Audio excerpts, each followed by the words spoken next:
Halo Sobat Sains Farmasi, pada video kali ini kita akan membahas tentang 5 hal penting tentang pengolahan tanah, yakninya dalam ruang lingkup budaya tanaman obat ataupun budidaya tanaman obat.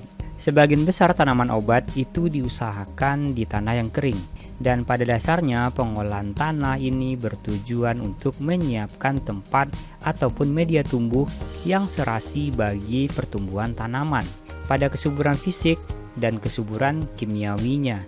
Jika kedua macam daripada kesuburan tersebut telah terpenuhi untuk jenis tanaman yang diusahakan, maka dapat dikatakan bahwa tanah tersebut dikatakan subur bagi tanaman tersebut.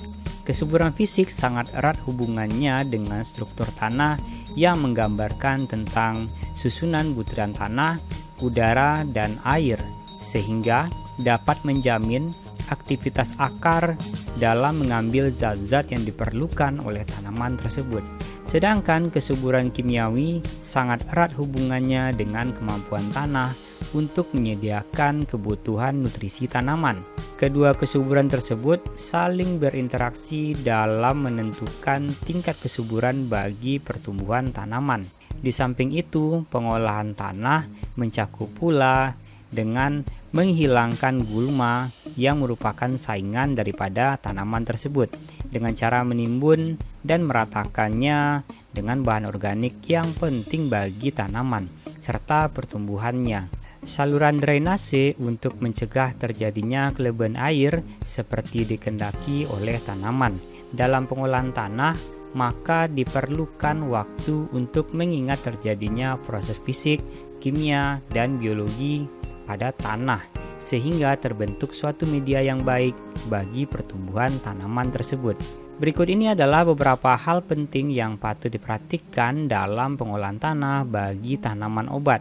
Antara lain adalah yang pertama, bagi tanaman obat yang dipungut hasilnya ataupun dipetik hasilnya dalam bentuk umbi, maka umumnya dikehendaki pengolahan tanah tersebut cukup dalam, tentunya dibuat lubangnya ya sobat ya, yaitu sekitar 25 sampai 40 cm. Struktur gambut sehingga pertumbuhan umbi ataupun rimpang dapat bertumbuh dengan baik. Yang kedua adalah dengan menghindari tercampurnya bahan induk yang belum melapuk di dalam daerah pekarangan tanaman. Untuk itu perlu adanya waktu yang cukup untuk memberikan kesempatan terjadinya proses pelapukan. Antara lain adalah proses oksidasi sehingga akan terbentuk lapisan tanah yang menjamin pertumbuhan akar. Hal ini penting, yakninya identik dengan waktu pembuatan lubang tanah, yakni sedalam 40 kali 60 tentunya. Bagi tanaman obat yang berbentuk pohon seperti halnya cengkeh dan kola.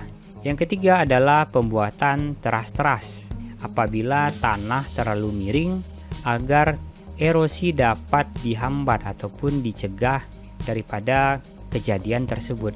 Misalnya dalam penanaman sereh ataupun Cymbopogonardus. Hal ini perlu diperhatikan ya sobat sains dengan pembuatan teras-teras. Yang keempat adalah dengan pengolahan tanah intensif. Diusahakan bebas daripada gulma pada waktu pertumbuhannya, yaitu untuk tanaman obat berhablur perdu seperti halnya kumis kucing ataupun ortosipon, mentol ataupun timi atau Thymus vulgaris. Yang terakhir adalah tentang pembuatan gundukan atau guludan yang sering dilengkapi dengan saluran drainase yang baik. Dan ini sering dilakukan untuk budidaya daripada tumbuhan obat seperti halnya cabai ataupun Capsicum annum. Dan ini terutama bagi tanaman yang tidak toleran terhadap genangan air tentunya. Yakninya tidak hanya cabai tetapi semua tanaman obat yang tidak toleran terhadap air. Oke Sobat Sains, itu aja penjelasan kita tentang 5 hal pengolahan tanah dalam budidaya tanaman obat. Dan sekian aja video kita kali ini, dan ini tidak hanya berhubungan dengan farmasi saja Sobat Sains, tetapi juga sangat berguna bagi kamu dalam bidang pertanian tentunya. Oke Sobat Sains, sampai jumpa di video selanjutnya.